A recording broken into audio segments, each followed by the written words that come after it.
Welcome back. Saudi वली अहद मोहम्मद बिन सलमान का वज़ीर आज़म शहबाज शरीफ से टेलीफोनिक राबिता हुआ है। सऊदी वली अहद की वज़ीर आज़म शहबाज शरीफ को ओहदा संभालने पर मुबारकबाद। पाकिस्तान के सऊदी अरब से तारीखी, सकाफती और गहरे बुरादराना ताल्लुकात हैं। दोनों मुल्कों ने हर मुश्किल में एक दूसरे की मदद की है। वज़ीर आज़म शहबाज शरीफ की जानिब से इन ख्यालात का इजहार किया गया है। वज़ीर आज़म शहबाज शरीफ ने सऊदी वली अहद को पाकिस्तान के दौरे की दावत भी दी। पाकिस्तान की अवाम सऊदी वली अहद के गर्म जोशी से इस्तकबाल की मुंतज़िर हैं। दोनों ममालिक के दरमियान गहरे बरादराना ताल्लुकात हैं। सऊदी वली अहद मोहम्मद बिन सलमान की जानिब से कहा गया, जबकि सऊदी वली अहद का पाकिस्तान की गैर मुतज़लज़ल हिमायत जारी रखने के अज़्म का भी अयादा किया गया है। Commander Bahrain national guard general Sheikh Mohammed bin Isa bin Salman Al Khalifa की GHQ आमद। ISPR के मुताबिक कमांडर बहरीन नेशनल गार्ड की army chief general Asim Munir से मुलाकात हुई है और मुलाकात में दो तरफा फौजी ताउन को मजबूत बनाने पर तवज्जो दी गई है। इलाक़ाई सलामती, इंसदाद दहशतगर्दी समेत बाहमी दिलचस्पी के उमूर पर भी तबादला ख्याल किया गया है। पाकिस्तान बहरीन से मजबूत दिफाई, सिफारती और इक़्तिसादी ताल्लुकात को कदर की निगाह से देखता है। आर्मी चीफ ने बहरीन के साथ फौजी ताल्लुकात को बढ़ाने के लिए पाकिस्तान का आज़म भी दोहराया। आर्मी चीफ ने मुश्तरका सिक्योरिटी चैलेंजेस से निमटने और खित्ते में अमन व इस्तेहकाम के फ़रोग में ताउन की अहमियत पर जोर दिया। बहरीनी कमांडर ने दहशतगर्दी और इंतहा पसंदी के खिलाफ जंग में पाकिस्तान की कोशिशों को सराहा। तो commander Bahrain national guard general Sheikh Mohammed bin Isa bin Salman Al Khalifa की GHQ आमद हुई है। कमांडर बहरीन नेशनल गार्ड की army chief general Asim Munir से मुलाकात हुई। इस मुलाकात में दो तरफा फौजी ताउन को मजबूत बनाने पर तवज्जो मरकूज की गई है। वज़ीर आज़म शहबाज शरीफ ने अहम वज़रा के हमरा GHQ का दौरा किया, यादगार शहदा पर फूल चढ़ाए और army chief general Syed Asim Munir से मुलाकात में मुसल्लह अफवाज को पेशा वराना तैयारियों के लिए तमाम वसाइल फ्राहम करने के हुकूमती आज़म का अयादा किया। इसी पर रिपोर्ट देखिए।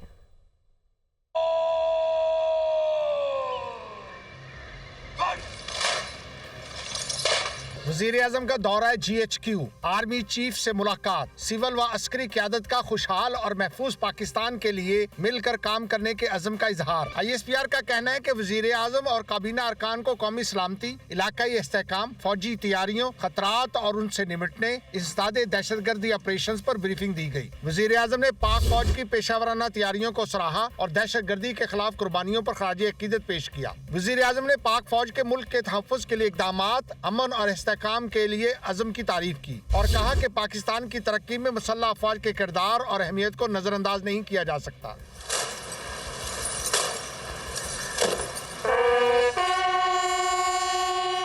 ISPR के मुताबिक army chief general Asim Munir ने पाक फौज पर इतमाद करने पर भी वज़ीर आज़म का शुक्रिया अदा किया और कहा कि पाक फौज कौम की तवक्कुआत पर पूरा उतरती रहेगी। पाकिस्तान को दरपेश सिक्योरिटी चैलेंजेस से मुकाबला करने के लिए हुकूमत के साथ ताउन जारी रहेगा। दौरे में सिविल और अस्करी क़यादत की जानिब से कौमी मफाद के लिए काम करने के अज़म का इजहार किया गया।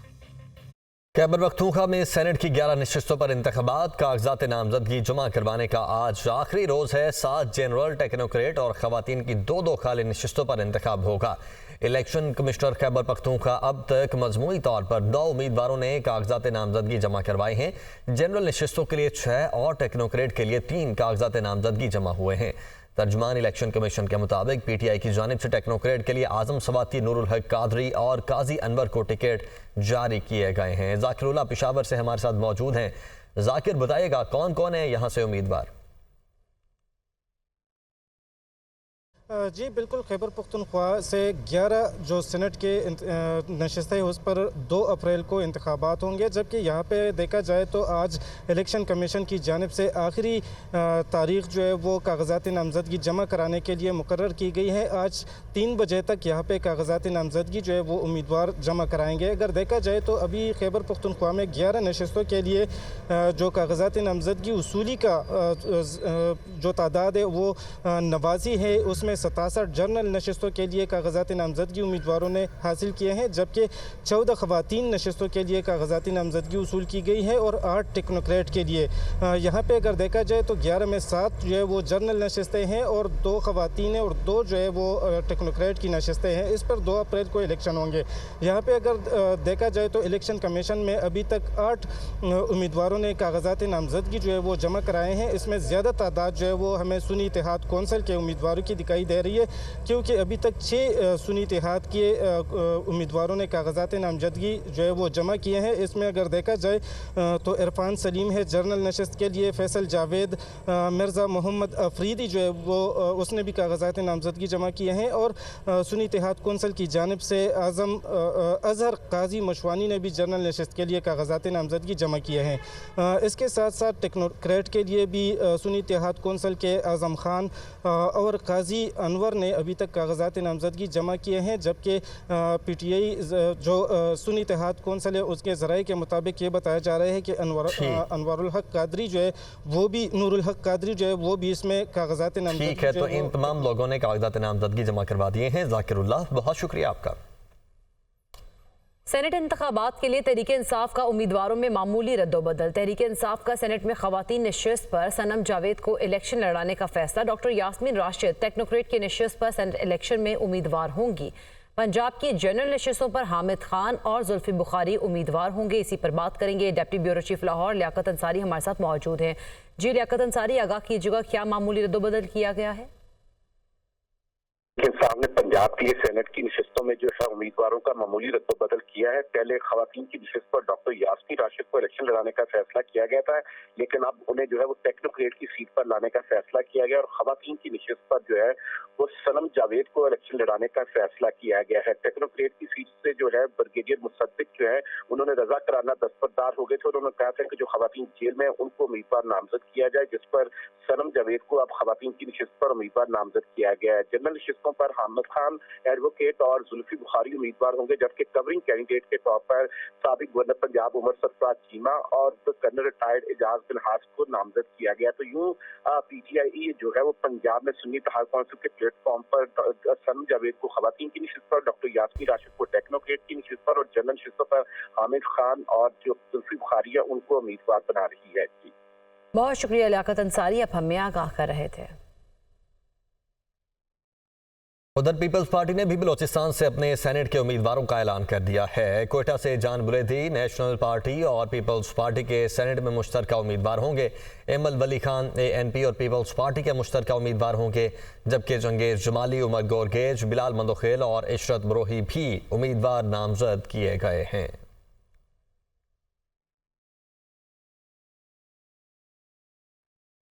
सिंध में सेनेट इंतखाबात कागजात नामजदगी जमा कराने का आज आखिरी रोज। पीपल्स पार्टी, MQM, PTI के उम्मीदवार कागजात नामजदगी जमा कराएंगे। सिंध की 12 नशिस्तों पर आज 3 बजे तक सूबाई इलेक्शन कमीशन में कागजात नामजदगी वसूल किए जाएंगे। रजा रबानी, मौला बख्श चांडियो, ताज हैदर, रुबीना कायम खानी, सरफराज राजड़ कागजात नामजदगी जमा कराएंगे और इसके साथ साथ सैयद मसरूर, एहसन, खालिदा मेंद्रो, कादर मंदोखेल, जमीर घोमरू और दीगर कागजात नामजदगी जमा कराएंगे। इसी पर बात करेंगे। लियाकत राना हमारे साथ मौजूद हैं।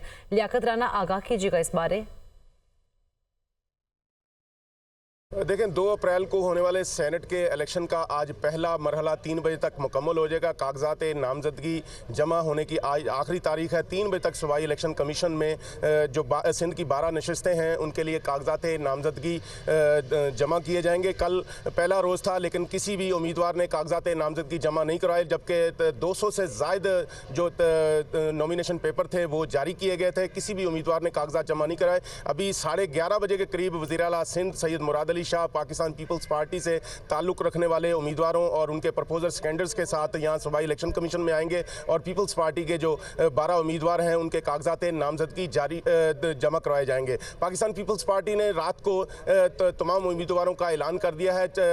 7 जनरल नशिस्तों के लिए पाकिस्तान पीपल्स पार्टी ने काज़म शाह हैं, पीपल्स पार्टी खैरपुर डिवीज़न के ये सरबराह हैं, अशरफ जतोई बिजनेसमैन हैं, सैयद मसरूर एहसन सीनियर रहनुमा हैं पाकिस्तान पीपल्स पार्टी से, नदीम भुट्टो इनका ये सोशल मीडिया और डिजिटल मीडिया के ये सरबराह हैं, सरफराज राजड़ ये सीनियर रहनुमा हैं, दोस्त अली जैसर भी सीनियर रहनुमा है। जबकि टेक्नोक्रेट की सीट पर बैरिस्टर ज़मीर गुमरो साबिक एडवोकेट जनरल सिंध उनको टिकट दिया गया है और मीडिया से ताल्लुक़ रखने वाले सरमद अली को टिकट दिया गया। जबकि जो खवातीन की मखसूस नशिस्त हैं उसमें कुर्रतुल ऐन उर्फ ऐनी रुबीना कायम खानी, जबकि जो मिनॉरिटीज़ की मखसूस नशिस्त है उसके पंजोबील के नाम फाइनल किया गया है। अभी कुछ देर के बाद कागजात नामजदगी जमा होना शुरू हो जाएंगे। सूबाई इलेक्शन कमीशन में कुछ देर के बाद कागजात नामजदगी जमा होना शुरू हो जाएंगे। बहुत शुक्रिया लियाकत राना, आप हमें आगाह कर रहे थे। बानी पीटीआई और बुश्रा बीबी के खिलाफ 190 मिलियन पाउंड रेफरेंस की समाअत आज होगी। एहतसाब अदालत के जज नासिर जावेद राना अडयाला जेल पहुंच गए हैं। गुज़श्ता समाअत पर इस्तगासा के 3 गवाहान के बयानात कलमबंद किए गए और आज मजीद गवाहान के बयानात भी कलमबंद किए जाएंगे।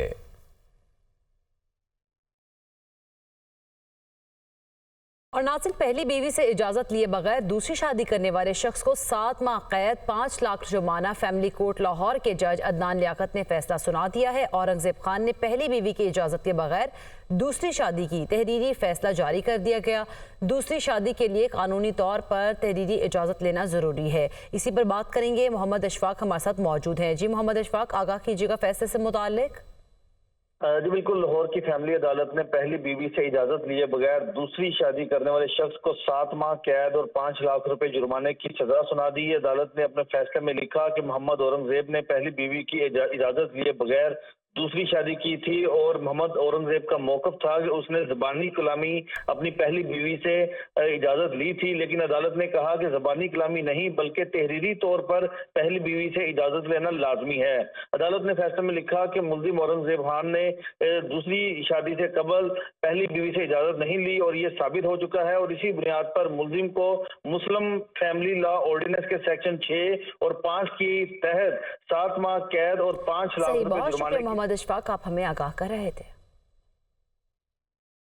हुकूमत का पेट्रोल की कीमत बरकरार रखने का ऐलान। डीजल 1 रुपया 77 पैसे फी लीटर सस्ता, नई कीमत 285 रुपये 56 पैसे हो गई है। तो हुकूमत की जानिब से पेट्रोल की कीमत 279 रुपये 75 पैसे बरकरार रखी गई है और डीजल की कीमत में 1 रुपया 77 पैसे फी लीटर कमी का ऐलान किया गया है।